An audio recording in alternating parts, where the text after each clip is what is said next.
I'll start with the first question just to kind of get things going. Je vais commencer avec une première question pour ouvrir le bal, comme on dit. What was the first thing that went through your minds, both of you, the very first day you walked on the first day of the shoot? C'était quoi la première chose qui vous est passée par l'esprit la toute première journée du tournage?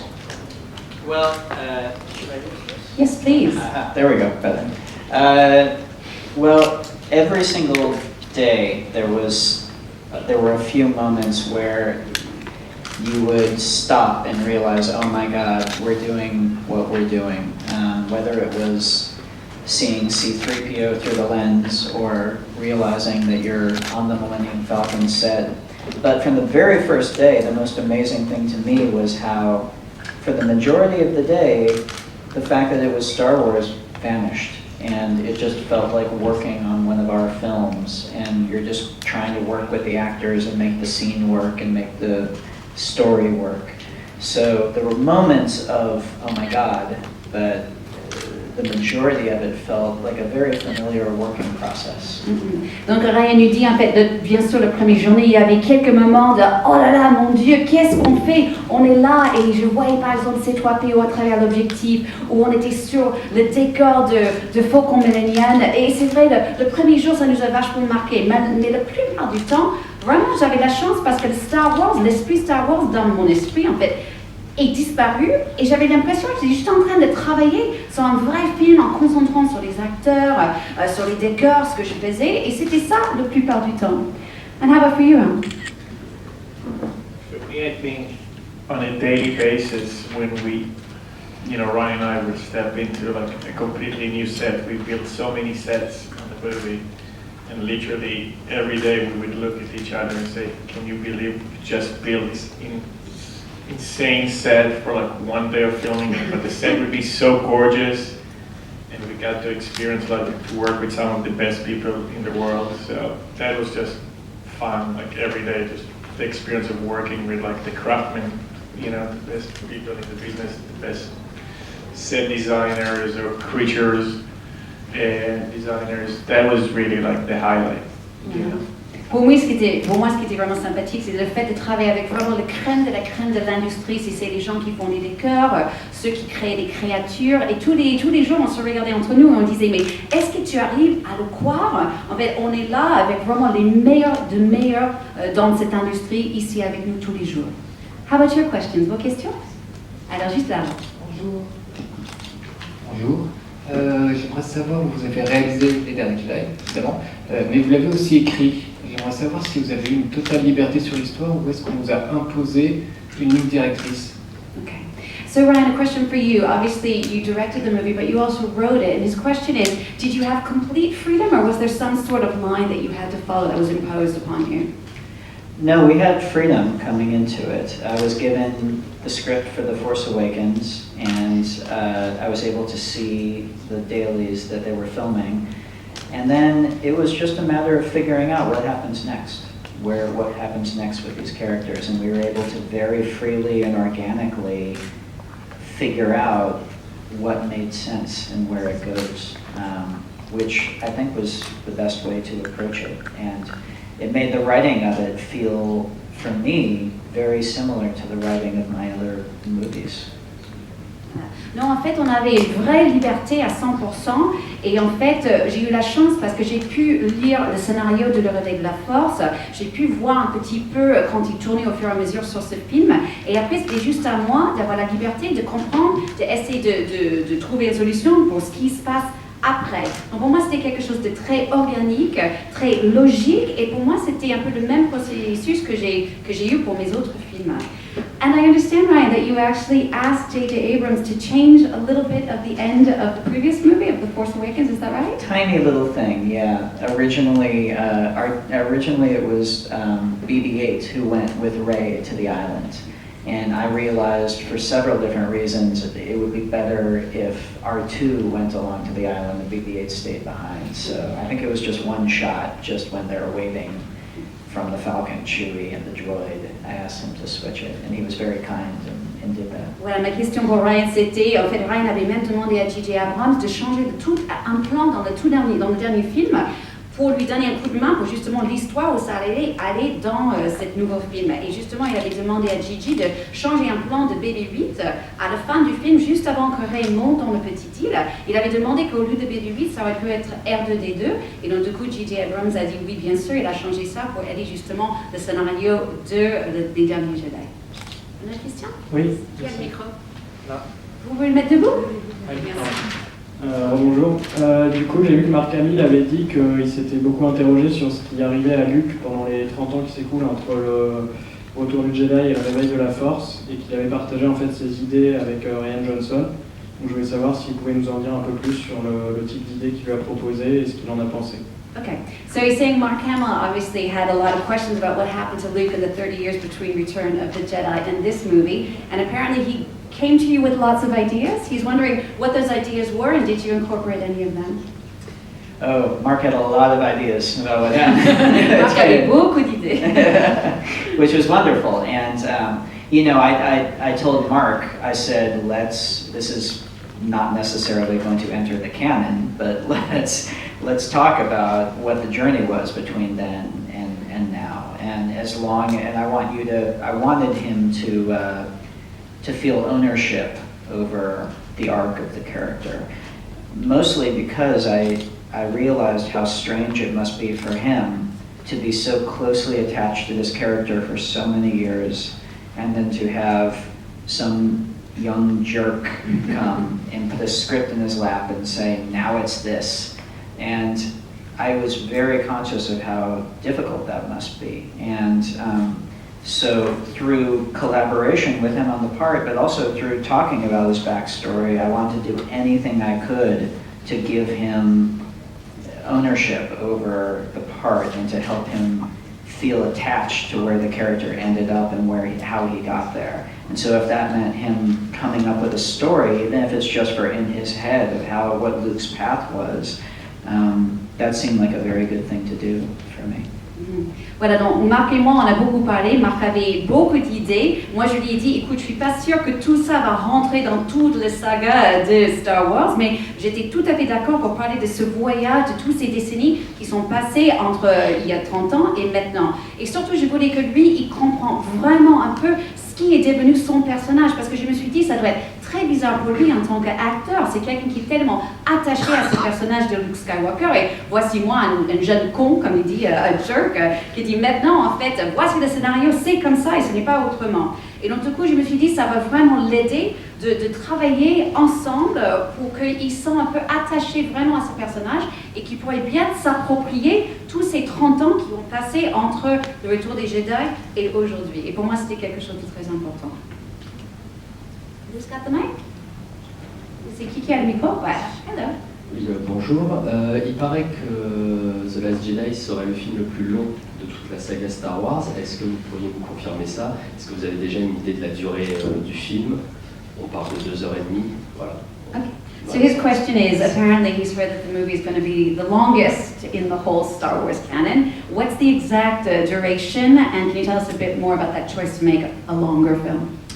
Yeah, it's the longest so far. It's 2 hours and 30 minutes, including the credits. And the choice was, that's how long the movie was. And so we reached a point where we realized, pacing-wise, it felt very good, and it didn't feel long. It felt like if we wanted to get it any shorter, we would be compromising some of the characters and some of the journeys. We didn't want to do that, and we felt like the movie felt like a good length. So its total running time is long. Its perceived running time, I hope, is shorter. Ok, donc oui, effectivement, c'est le plus long jusqu'au présent, 2h30, y compris le générique. Et le choix, c'était parce que c'est ce qu'il fallait qu'on fasse, quoi. Et pour moi, en regardant ce film, il ne sent pas long pour moi. Et j'espère que quand vous le voyez, vous allez dire aussi que c'était la bonne durée, même si à l'entendre, 2h30, ça a l'air long, mais en fait, à regarder, j'espère que ça ne va pas avoir l'air aussi long que ça. Just before, I've got a question for Ram, actually. Ram, you've known Rian a really long time. You produced his very first feature film, Brick. Did you always know he was the right guy to direct a Star Wars film? Ma question pour Ram, c'est ils se connaissent depuis très très longtemps. Il a produit le premier film de Ryan, Brick. Est-ce qu'il a toujours su que Ryan était ce qu'il fallait pour réaliser un film de Star Wars? It wasn't up to me to know, but I always knew that whatever Ryan wants to do, he will do it in the best way. And Ryan is very unique in the fact that he writes and directs, and there's very few people who can actually do it or be doing it. So I think it was very easy for Kathy Kennedy and people at Disney to realize, okay, we've got a guy here who's going to write and direct, and at the same time he can articulate everything that he wants, and every choice he makes is very purposeful. So as a producer, or if you're a studio, it's like a no-brainer. Donc il dit déjà c'était pas ma décision d'embaucher Ryan, mais je sais, comme je le connais depuis longtemps, tout ce que Ryan veut faire, il peut faire, mais d'une manière parfaite. Et en plus, il a ce don de pouvoir écrire et réaliser, qui est très très rare d'ailleurs à Hollywood. Donc pour moi, c'était assez facile pour Kathleen Kennedy et tous les studios Disney de lui avoir choisi. Et surtout, ce qui est très très fort chez lui, c'est qu'il peut vraiment bien exprimer chaque chose et chaque choix qu'il fait, il y a une raison derrière ce choix. Donc c'est clair, pour un studio, c'était une évidence. Qui a une question, Alice? Hi, I would like to know how was your work with Steve Yedlin, your director of photography? What did he bring to the Star Wars universe in terms of color and choices and stuff? Et en français, donc la question sur le directeur photo Steve Yedlin, comment ça s'est passé par rapport à ses choix? Thank you for asking about Steve. Steve Yedlin, my cinematographer, we've been best friends since we were 17 years old. We met in college on a student film set, and we've been working together a long, long time. And so just having Steve along with me on this journey meant so much emotionally, and also he's an incredible cinematographer, and we looked at The Empire Strikes Back as a visual reference for the lighting. And we looked at how they took risks in that movie with the lighting, and how dark they went in certain scenes, and how moody they let themselves go. But at the end of the day, we also knew we couldn't just copy the visual look of another Star Wars movie. We had to make something that felt good to us. And so we tried to find a balance between those two. Voilà, donc il dit merci beaucoup d'avoir posé cette question sur Steve Yedlin. En fait, c'est un de mes meilleurs copains depuis l'âge de 17 ans. On l'a rencontré à l'université, on travaillait ensemble sur un film pour les étudiants. Donc c'était tellement chouette pour moi de l'avoir ici sur ce film d'un point de vue émotionnel, bien sûr, mais aussi c'est un super directeur de photo. Donc on a beaucoup regardé l'Empire contre-attaque, notamment par rapport à l'éclairage, la lumière. Et on aimait bien comme ils ont fait des choix, osé de faire un film aussi sombre, aussi noir en fait en ce qui concerne la lumière. Et on savait qu'on ne pouvait pas copier ce feeling, en fait, cet éclairage, mais on cherchait un truc, un équilibre, si vous voulez, entre ça et ce que nous, on voulait faire. Une autre question? Allez, ici. Hi, nice to meet you. I can't wait to see the movie. So my question is for both of you. Obviously, Star Wars makes people talk a lot. Like, there are so many theories on the internet. So I was wondering, have you heard like any of them? And if you have, what is the craziest thing you've ever read, or what's your favorite? Donc la question sur les théories et les rumeurs, et quelle est la théorie ou le rumeur le plus foufou qu'ils avaient entendu sur eux-mêmes et sur le projet? Go ahead, Ryan. I stopped reading them a long time ago. Ram dit j'ai arrêté de les lire il y a longtemps. I read all of them. Ryan dit je lis tout, absolument tout. So what's the craziest? C'est quoi le plus fou? One of my favorite ones was when people were trying to figure out who Snoke was. Who is Snoke? And do you remember I think it's in Attack of the Clones, where Anakin is having dinner with Padme, and he slices the fruit, and someone took is it the pear or the peach or the apple? Yeah. You know, with a knife, he like cuts that. Yeah, I don't know how to say in English. Yeah. What that is. And so somebody took a picture of the sliced fruit and lined it up with Snoke with his scar on his head and said, "Voila, I figured it out." Ça, c'est très drôle. Donc, il dit le préféré qu'il a lu, c'était par rapport au méchant Snoke.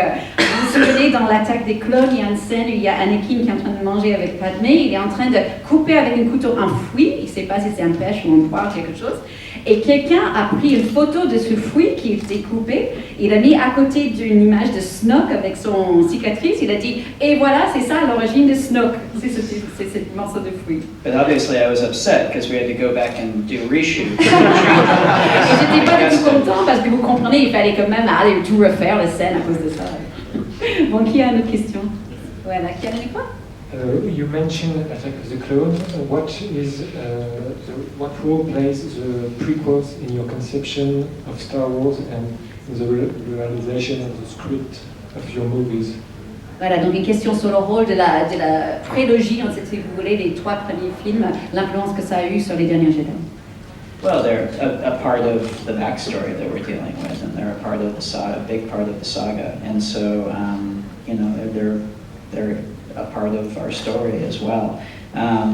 It's very interesting the relation of the prequels to the original films. For people my age who grew up with the original films and feel close to those, for me it's wonderful to see fans online who were kids when the prequels came out and who those movies are to them what the original movies were to me. So yeah, so anyway, but it's all part of the saga that leads up to this, so it's all in there. Voilà, donc tout est lié, effectivement, en fait, ça fait tout partie d'une très grande saga. Et en fait, pour moi, ce qui est assez intéressant, c'est la relation que les jeunes fans ont avec cette prélogie, comme on appelle. C'est un peu pareil de ce que moi, les gens de mon âge, la relation que nous, on a avec les 4 films originaux. Donc j'adore voir ces fans qui sont tellement excités sur cette première, en fait, prélogie, que moi, je suis sur les 3 films originaux. Et c'est vrai, ça fait juste tout partie d'un grand arc dans l'histoire, comme ça. Bonjour. Réaliser un Star Wars, ça doit être une aventure tous les jours. On voit des choses vraiment différentes tous les jours avec les créatures et les décors. Est-ce qu'il y a une journée de tournage qui vous a marqué plus qu'une autre? Okay, he's saying it must have been so different every single day on the shoot, but was there one day in particular that really sticks in your mind, stands out in your mind? I mean, you're right, every single day. I'll tell you, it's funny. I'll speak to one day that wasn't on the shoot. But that was when we were working with John Williams, and we were on the scoring stage, and we recorded the opening fanfare. And to be there with a 100-piece orchestra, with John Williams conducting, and to be as close to the orchestra as I am to you, and feel that music hit your bones. It was amazing, and at the end of a process that had been filled with magical moments, that was just maybe the topper. Voilà. Donc il dit, je peux vous parler en fait d'un jour qui n'était pas sur le tournage, mais c'était quand même un jour de travail. C'était concernant John Williams, le compositeur de la musique. Donc on était sur le plateau en train d'enregistrer justement sa musique. Il était en train d'enregistrer l'ouverture du film. Et il y avait un orchestre de 100 personnes, et moi j'étais aussi proche d'eux que moi je suis debout actuellement. Et juste d'être là et de ressentir cette musique en direct dans les os, en fait, ça me donnait la chair de poule. Et à la fin d'une procédure, d'un tournage qui était tellement incroyable et plein des moments magiques, là c'était vraiment pour moi le summum. Ram, I have a question for you. How important is the whole fan base to you? What kind of responsibility do you feel to the fans when we're putting together a film like this? Ma question est sur la responsabilité qu'on ressent par rapport à un film comme ça, par rapport aux fans. Getting it right. I honestly think in the process of making the movie, our only responsibility was to make the best movie. And hopefully the fans will respond. But, you know, Ryan basically wanted to make the best movie. And that's it. We can't control what the fans are going to think. You know, we clearly hope that they will respond to it. But while you're making the movie, all you're thinking is actually making the best movie that you can. Ok. Voilà, donc il a dit en fait pour moi la seule responsabilité était vraiment de faire le meilleur film que je pouvais et on ne peut pas contrôler ce que les fans vont penser, vraiment on ne peut pas, tout ce qu'on peut penser au jour le jour c'est comment faire le meilleur film possible. Une autre question? Ouais, vas-y. Oui, je rebondis justement parce qu'il n'y a pas seulement les fans, il y a aussi vous deux. Et comment vous vivez ça? Parce que c'est quand même assez stressant, il y a beaucoup de pression. Personnellement, en tant que producteur et réalisateur, quels sont vos ressentis justement par rapport à cette sortie où on va tous vous lyncher en fait globalement à un moment donné? So the question is not just, kind of going off the back of the fan question, but also in regards to yourself. Like, what kind of personal stress do you feel in the run-up to the release of this film? And how are you handling it, both of you? I like how your Harry Potter owl looks like a pork. Elle dit qu'elle aime bien comment votre chouette Harry Potter ressemble à un porc. Avec un air de That's good. Yeah, stress. Stress, yes. Back to stress, yes. Well, this is, the stress began when we finished the movie. For me, during the making of it, I could just hide in the process of making the movie. But the instant we finished it, and I realized the countdown had started until everyone sees it, then suddenly I started getting nervous, understandably. So, but I know I'm very proud of the film. I think we all are, and we'll, I hope fans will love it. But I think it's unavoidable to be nervous when you're putting something you care about out into the world, and knowing, having been a fan myself for the past 40 years, knowing how deeply people feel about Star Wars, you don't want to let them down. So we'll see. Voilà, donc en fait, pour moi, le stress a commencé lorsque le film a été terminé. Pendant qu'on faisait le film sur le tournage, j'ai pu me cacher un peu, ça ne me travaillait pas trop. Mais le moment qu'on a fini le tournage, là, je sentais vraiment le décompte démarrer. Et c'est vrai, je suis très très nerveuse, j'ai peur. Je suis fière, bien sûr, je suis fière de ce film, mais comme moi aussi, je suis fan de Star Wars depuis 40 ans, je ne veux vraiment pas décevoir les fans, et c'est vrai, ça me pèse pas mal. Have you ever received advice from George Lucas? And I want to be a director. Excuse me. I want to be a director movie. And have you ever advised for me to direct a movie one day? Voilà, donc il voulait savoir s'il a eu des conseils de George Lucas, et aussi il veut être réalisateur, et il veut savoir s'il a un conseil pour lui. I got to have a conversation with Lucas at the beginning of the process. It was just very general, and he was very supportive, but he wasn't involved in the process of actually making the movie. But he's been, I went to USC, the film school I went to, because I read a book about George Lucas. I grew up with him as a hero of mine. And then the only advice I think that matters is to make movies. Start now. Start this afternoon. Get your friends and use the phone that you're taking a picture of me right now with and make a movie with it if that's what you have. I really think that, I think many times when film students or people who are starting out ask for advice, they want to know how to break into the business. I think that's the last thing that should be on your mind. All you should think about is making your own films, getting better at it, and developing what you care about and what you want to say. And if you develop that, and if you get to the point where you're making things on any level, even with a little camera like that come from you and are interesting, people will see that, people will notice it. It's still the rarest commodity right now, is somebody with a voice who can make something that makes you pay attention. Thank you. Okay. Voilà, donc il a dit, j'ai eu une longue conversation avec George Lucas, mais c'était assez général parce qu'en fin de compte, il n'était pas vraiment sur le tournage, il n'était pas là du tout d'un point de vue quotidien, ni jour pour jour, donc vraiment c'était juste un truc un peu général qu'on a eu tout au début. Mais en fait pour moi c'était quelque chose d'énorme d'avoir cette conversation avec lui, parce que moi je suis allée à l'université USC en Californie, à leur école de cinéma, grâce au fait que j'ai lu un livre sur George Lucas qui était lié à cette université.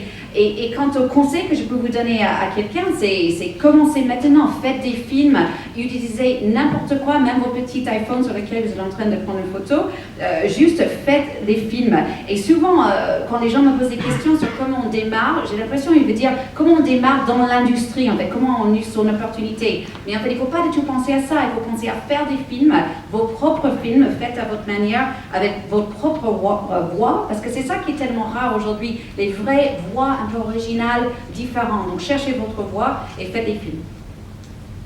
Ici? Hi. So, did the story change a lot between the first version of the script and the end result? Did you ever give up an idea because you fear that it would dislike too much to the fan? Donc, est-ce que la première version du scénario est très différente que la dernière version? Et est-ce qu'il a déjà abandonné une idée parce que justement, il avait peur que les fans n'allaient pas aimer? The basic story did not change much from the first version of it to the end. But of course, like with any story, all of the details and the way that we get from A to B, they change constantly through the whole process, even to the last day of editing, we're still making changes. So, normal, like any movie. And no, there was nothing that I changed because I became worried that the fans wouldn't like it. I think my perspective was always that every fan is going to have their own different list of what they want and don't want. And I know for me as a fan, I would have the same thing if I wasn't making this movie. But the only thing that every fan wants is a good movie. And the only way I know how to make that is to not second guess my own creative choices, but to just trust that. And so I tried to create a little bubble for all of us and just say, we're going to make ourselves happy. And then hopefully that will please some other people as well. Voilà. Donc en fait, non, l'histoire basique n'a pas beaucoup changé. En fait, bien sûr, les petits détails, ça change au fur et à mesure. Mais vraiment, jusqu'au dernier moment du montage, on était en train de changer les tout petits détails. Mais j'ai rien changé pour les fans ou à cause des fans, parce que je sais que chaque fan a son propre liste de ce qu'il aime ou ce qu'il n'aime pas. Et c'est pareil pour moi. En fait, le seul truc sur lequel tous les fans sont d'accord, c'est qu'ils veulent un bon film. Et la seule façon que moi je pourrais leur donner un bon film, c'était de me faire confiance et de vraiment créer une petite bulle sur le tournage et espérer qu'en fait je suis en train de faire le meilleur film que je peux faire. Oui, ici? Hi. Oui, on n'a pas encore parlé depuis le début de Carrie Fisher, qui malheureusement vous êtes la dernière personne qui l'aura filmé. Est-ce que vous pourriez nous dire quelques mots de cette collaboration? Et quitte à parler de légende, justement, vous êtes un fan de la saga Star Wars, vous arrivez sur Star Wars au moment où Han Solo s'en va. Est-ce que c'est pas un peu frustrant d'arriver sur la saga juste au moment où une des icônes la quitte? Okay, so a two-part question. First, just if you could both say a few words about Carrie Fisher, working with her on this final film before she died. And also, a second question, talking to your fanboys, if you like. Was it frustrating to come onto the movie when Han Solo was no longer there? Well, Carrie, I mean, I'm so sad that I only got to know her for this amount of time. I'm so happy that I got even that, just personally. And then in the movie, I am very thankful that we have a beautiful performance from her in the film. And I hope that for fans who are all dealing with their own sense of loss, of losing this character, and Carrie is someone that they've seen throughout the years in interviews and had their own, relationship with in a way. I think the fans are all dealing with their own loss, and I think some of the scenes in this movie are going to mean a lot to the fans. I hope so. I hope so. And as for the Han Solo part? And yeah, it would have been very fun to to work with Harrison Ford, but at the same time, for me, when I was a kid, it was kind of perfect, because for me as a kid, Luke Skywalker was the character that I connected with the most. Because Han Solo was super cool, which I was not super cool as a kid. I was more like the dorky, farm boy who wanted to go have an adventure but didn't quite know how yet. So I was very excited to get the opportunity to do the movie that Mark is at the heart of, and I think it was a good fit. Okay. Voilà, donc tout d'abord par rapport à Carrie Fisher, bien sûr, c'était tellement triste, tellement émouvant de l'avoir perdue, mais je suis content que j'ai pu quand même travailler avec elle au moins pour un petit peu dans ce film. Et vous allez voir, elle joue tellement bien dans ce film. Et j'espère que les fans, en fait, ils vont pouvoir faire le deuil en quelque sorte, pas seulement Léa, mais aussi l'actrice Carrie Fisher aussi, parce que bien sûr, depuis des décennies, c'est quelqu'un qu'ils ont aussi découvert à travers les interviews et tout ça. Et je pense qu'il y aura certaines scènes dans ce film qui vont profondément leur toucher et aider, j'espère, à gérer ce deuil. Et par rapport à votre question sur Han Solo, oui, bien sûr, ça aurait été super sympa, mais pour tout vous dire, en fait, moi, en tant que gamin, j'avais beaucoup plus de relations, entre guillemets, avec Luke. C'était avec lui que je me sentais, je m'identifiais, si vous voulez, parce que Han Solo était super cool, et Luke était un peu le petit gamin, un peu pas très cool, qui travaillait dans une ferme, en fait, qui voulait une aventure, mais qui n'arrivait pas. Et donc, pour moi, c'est ça qui m'a vachement touchée, de pouvoir travailler avec Mark Hamill sur ce film, parce qu'il est vraiment au cœur du film. Ram, I just have a question for you. We were talking before about the porgs. There has been backlash in the past to cute Star Wars creatures, you know, Jar Jar Binks, the Ewoks. Were you worried at all about what reaction might be, or what reaction could be to the porgs? Ma question est sur les porgs, le nouveau petit personnage, parce que vous savez, pas tout le monde a aimé ni les Ewoks, ni Jar Jar Binks. Donc est-ce qu'ils ont peur, en quelque sorte, que peut-être il y aura des gens qui disent « Oh, les porgs, c'est pas bien ». As you answer, he's watching you. He's watching you. I wasn't worried for a second. I think everybody on the set, the first time we saw the porgs on the set, everybody knew it's going to be a huge hit. Everybody would want to have it, like every kid would want to have it like next to their bed. A kid, each one is 4 of those, and they sleep with them every night. But no, I was not worried at all. Ok, donc Rami dit non, pas du tout. On a vu sur le tournage, en fait, dès le premier moment qu'on a sorti les porgs sur le tournage, tout le monde a su que ça allait marcher. Ils sont tellement mignons et même tous les gamins, ils vont vouloir avoir 4 autour d'eux sur le lit. Une autre question? Oui. Bonjour, alors ma question ça portait sur les caméos, parce que dans le dernier épisode il y avait Daniel Craig qui joue un Stormtrooper, et apparemment dans le prochain il y aura les princes William et Harry qui vont aussi jouer des Stormtroopers. Je veux juste savoir juste qui avait eu cette idée, comment ça s'était passé, et est-ce qu'on peut s'attendre à d'autres caméos du même type? So a question on cameos. He knows in the last one Daniel Craig played a stormtrooper. He's wondering if you can confirm that Princes William and Harry are stormtroopers, and if so, how that happens, how this kind of cameos happen, what the shooting days are like for that. Well, I can't confirm anything. Je peux rien confirmer pour Harry et William. But I'll say everybody always wants to be a stormtrooper until they try on the stormtrooper outfit. Moi, je peux vous dire que tout le monde veut être un stormtrooper jusqu'au moment où il met le costume de stormtrooper. And you realize it's a medieval torture device. Et on se rend compte que c'est un instrument de torture moyenâgeux. I will say one cameo that we have in it is we managed to get Gareth Edwards in there, which was really fun. You cameoed in Rogue One. Yeah, I did. Ram and I together had a cameo where we were in the firing chamber of the Death Star in Rogue One, which was great because I knew he couldn't cut us out of the movie. The one thing you have to do in that movie is fire the Death Star. So Gareth made it into the final cut of our movie. Voilà, le seul truc que je peux vous dire en tant que petite apparition, cameo, c'est Gareth Edwards qui est le réalisateur de Rogue One. Lui, il joue un tout petit rôle dans mon film. Et moi je dis, mais parce que vous avez joué dans son film. Et c'est vrai, tous les deux, ils avaient un tout petit rôle avec Ram et Ryan dans Rogue One. Et ils jouaient celui qui tirait l'arme pour le Death Star, pour l'étoile de la mort. Et ils ont dit, on sait qu'il ne va jamais nous couper en fait, de ce film parce que tu as toujours besoin de quelqu'un pour tirer justement à cette arme. Une autre question? Dernière question. Question pour Ryan. Qu'est-ce que vous pensez apporter de vos précédents films ainsi de votre expérience sur Breaking Bad, sur Star Wars? Okay. Brian, what do you think you bring from your previous films, what you learned from your experience directing stuff on directing episodes on Breaking Bad that you use in this particular film? I mean, I think every movie that you do, you learn. It's like an accelerated learning process. Every single movie that you do, hopefully. With Breaking Bad, I guess the one specific thing with Breaking Bad is when I came into it, I thought that as a director I would have very little to tell the actors, because I figured they would know their characters and they would know who Bryan Cranston knows Walter White better than I could ever tell him. And I was very wrong about that.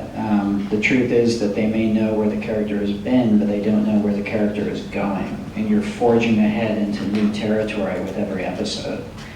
And so that's directly applicable to this, obviously. We're taking characters that were created in The Force Awakens, but we're taking them to new places. We're taking them in new directions, and we're forging ahead with them. And I realized that's a process, and that was similar to Breaking Bad, I suppose. And also all the crystal meth in The Last Jedi. That's what the red crystals are, is crystal meth. We haven't revealed that yet. It's a variant of the blue. Ok. Donc bien sûr, sur chaque film, c'est comme un cours intensif du cinéma à chaque fois. Mais je peux vous dire que sur Breaking Bad, en fait, j'ai vraiment appris quelque chose, parce que quand je suis arrivée sur le tournage, je me suis dit, bon, je vais rien dire aux comédiens, parce que par exemple, Bryan Cranston, il connaît son rôle par cœur. Il n'y a rien que je puisse dire qui va l'aider. Et en fin de compte, je me suis trompée complètement, parce que bien sûr, le personnage savait ce qu'il faisait avant, mais il ne savait pas du tout où il allait. Et c'était la même chose ici. Ici, on avait des personnages qui étaient créés, par exemple, dans Le Réveil de la Force, et c'était à moi de les amener dans un autre sens, dans une nouvelle direction. Et bien sûr, aussi, on parle beaucoup de la drogue, et vous verrez, les cristals rouges, c'est les mêmes cristals qu'on a vus dans Breaking Bad. Ça, c'est un joke. Et voilà. Thank you so much. Merci.